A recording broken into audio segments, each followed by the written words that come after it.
على طريقة الأفلام الغنائية الاستعراضية. بيبدأ فيلمنا بغناء علي الحجار لمنى جبر، أغنية عبثية جدا. اسمعوا كده.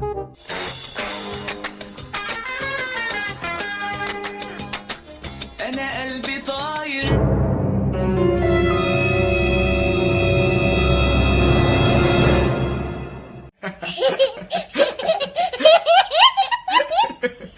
صحيح، نسيت أوريكم افتتاحية الفيلم.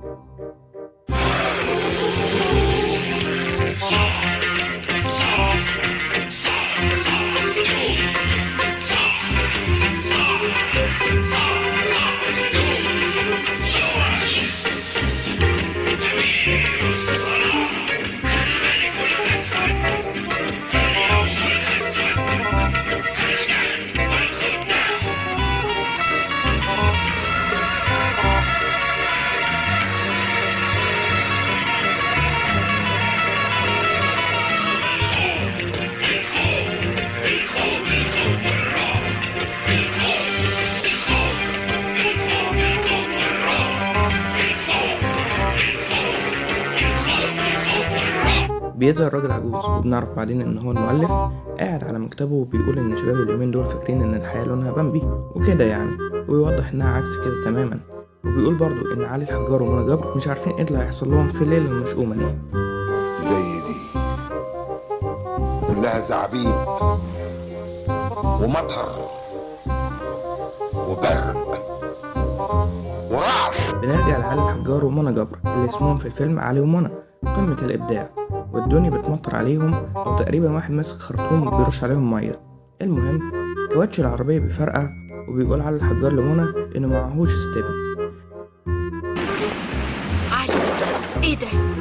إيه اللي حصل؟ العجلة فرقعت. مستني إيه؟ ما تنزل تغيرها. أصل مفيش ستيب. إيه؟ مفيش ستيب؟ راحت فين أمال؟ نسيتها، سبتها تتلحم ونسيتها. فبينزلوا من العربية وبيروحوا البيت على الطريق، وبدون أي احترام للأجواء يبدأ علي الحجار يغني. المهم بيقابلهم عفريت كده قاعد بيصطاد في المدخل بتاع البيت، بس علي الحجار مش بياخد باله. وبيكملوا عادي لحد لما بيوصلوا لباب البيت، وبيفتح لهم أحدب نوتردام النسخة المصرية. بتلاحظ منى ايه ده؟ بصوا فسروها زي ما انتوا عايزين. المهم بتظهر حاجة تقريبا كده والله أعلى وأعلم غوريلا، فبيروح علي علشان يشوف ايه اللي ورا الستارة، بس ما بيلاقيش حاجة. وفجأة بيظهر شخص غريب. ايه يا منى، في ايه؟ ما تخافيش، ده قناع حتى شوفي. يا راجل ده مش باين خالص انه قناع، تصدق كنت فاكره مخدة. بيقول لهم بعد كده ان ده قصر الكونت دراكولا. ثانية واحدة، ده مش النطق الصحيح للكلمة. النطق الصحيح هو دراكولا. ايه دراكولا؟ ايه دراكولا؟ ايه دراكولا؟ ايه دراكولا؟ ايه دراكولا؟ ايه دراكولا؟ ايه دراكولا؟ ايه دراكولا؟ بيسمع الحاج أحدب الاسم ده، فبيقرر ان هو يرقص عقباوي. عقباوي ده ابن حامي، دنيا دايرة بالأسامي مش بهيم مهما. وبيديهم أحدب التليفون علشان يتصلوا على حد يجي ياخدهم، بس أحدب بيكون قطع السلك.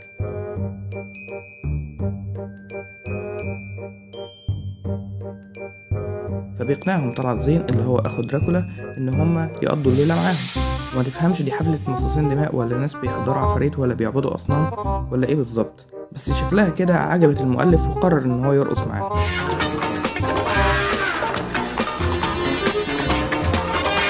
المهم في وسط الحفلة بيظهر دراكولا وهو بيخرج من تابوته، وبعد كده بيظهر اللي انتوا شايفينه ده. تخيلوا كده مين دراكولا؟ صح؟ أحمد عدوية. المهم بيقدم نفسه دراكولا، أصل نفسه كويسة. قدم ليكوا نفسي، ما انا نفسي كويسة، بصريح النية اصلي انا صاحب مدرسة. طبعا المخرج كان ليه وجهة نظر، ليه دراكولا بقى سوقي للدرجة دي؟ المهم ان وجهة النظر دي لحد النهاردة احنا مش فاهمينها. المهم بيظهر دراكولا تقريبا في دخان شيشة او بيختفي، وبعد كده مصاصين الدماء بيلفوا حوالين علي ومنى وبيغيروا لبسهم، وبعد كده بيروحوا على وليمة بيكون دراكولا محضرها ليهم. وقبل ما يصب الحاج أحدب الدم لعلي بيسأل علي دراكولا ايه ده، فبيقول له ايه ده؟ عصير طماطم. والله كانت هتبقى احلى ومرعبه اكتر لو قلت شربات. المهم تلاحظ ان في ملحوظه اتكتبت على الشاشه، هي دي مش فاهم معناها بس نكمل.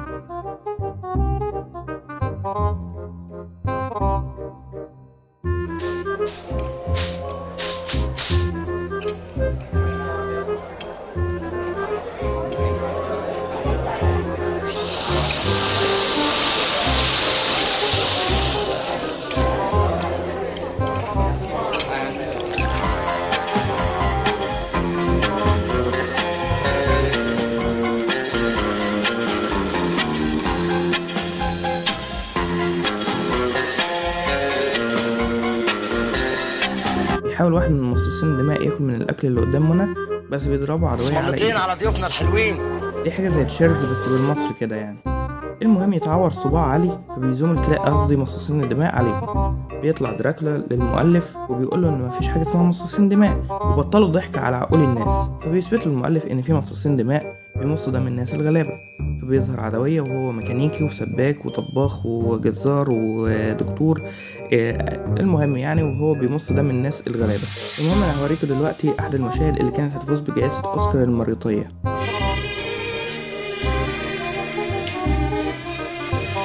فوقي بقى يا حبيبتي، فوقي امال.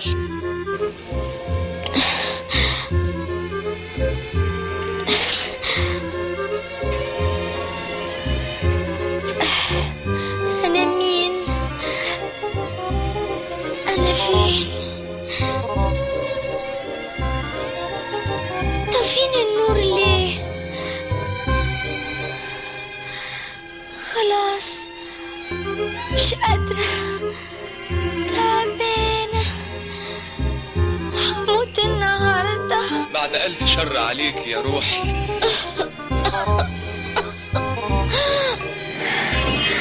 هو الدكتور لسه ما جاش؟ والله كلمته 100 مرة، ما لقيتوش لا في البيت ولا في العيادة.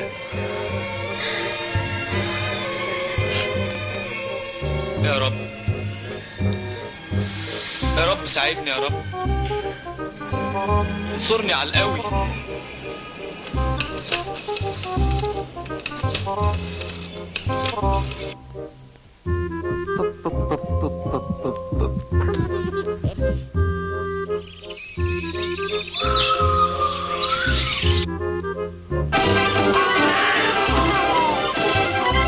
عدوية بيبدأ يعرفهم على عيلته وبيسألوا على الحجار ايه اللي جابه مصر، انت شكلك ابن الناس يعني. فبيرد عليه عدوية وبيقول ان المصريين دمهم خفيف.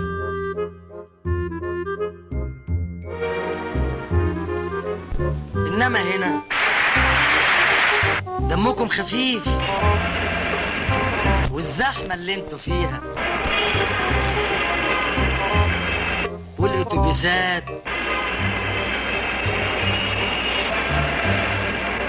والسينمات والله الكوره. لما كنت بشوف الصور دي انيابي كانت بتدرس، قلت هي دي الجنة الموعودة. قلت انتهز الفرصة وهبش لي هبش انا كمان. اتفضلوا اتفضلوا. وبنشوف طلعت زين وهو بيتدرب علشان يقتل دراكولا. بعد كده بيروح علي ومنى لأوضهم، والحمد لله يبدأ علي يحس كده ان في حاجة غريبة، ما نمتش. فبيروح لمنى أنا وبيقول ازاي بس؟ أنت مش سامعة سامعة ايه؟ صوت الديابة اللي بتاعه دي؟ قلت أكيد خايفة، جيت أطمن عليكي. منى بقى بتقول له ان بكره بدايه سنه جديده وبكره هيمشوا ولا كأن في حاجه حصلت. وبنشوف عدويه قصدي دراكولا وهو بيغني تاني. كل ده حلم بيحلم بيه دراكولا، وبيتضح من خلال سياق الفيلم ان دراكولا نفسه يتجوز منى ويخلفوا مصاصين دماء ويعيشوا في تبات ونبات ويحكموا العالم. الدنيا دي كلها تبقى ملكي انا، ملكي انا دراكولا امير الظلام. يطلب أحدب من دراكولا يفك السلسلة اللي ربطه بيها ويديله حريته، بس دراكولا بيرفض. بيغني أحدب أغنية ثورية على دراكولا وبينضم ليه علي الحجار وطلعت زين. بس طلعت زين كده تقريبا ملحقش يخلص الشاور ويلبس، فقال للمخرج يصوره وهو بيستحمى وهو بيغني، اصله مصاص دماء فمش هيتلبس.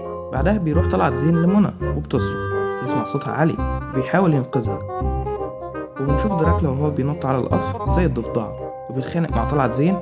ولو انت مش كنت عارف ان دي خناقه، فالمخرج حب يقولك ان دي خناقه.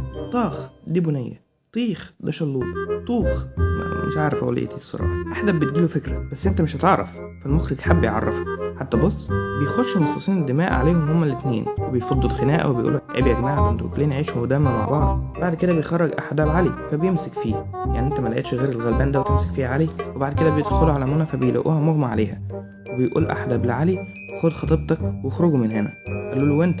قال انا مش هخرج غير لما اخلص على دراكولا. بتبص واحده من مصاصين الدماء في اللامكان كده وتقول احدب هرب علي ومنى، فبيقرروا ان هما يهجموا على احدب. ولما علي ومنى كانوا في المدخل صعب عليهم احدب فرجعوا وقرروا يساعدوه.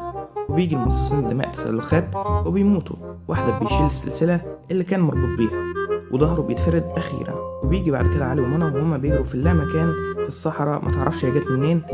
وبس كده، ده كان ملخص الفيلم اللي اتمنع من العرض بسبب الرعب اللي سببه لناس كتير. لو عجبكم الفيديو ما تنسوش تعملوا لايك وتشتركوا في القناة وتفعلوا زرار الجرس علشان يوصلكوا جديدنا أول بأول. سلام.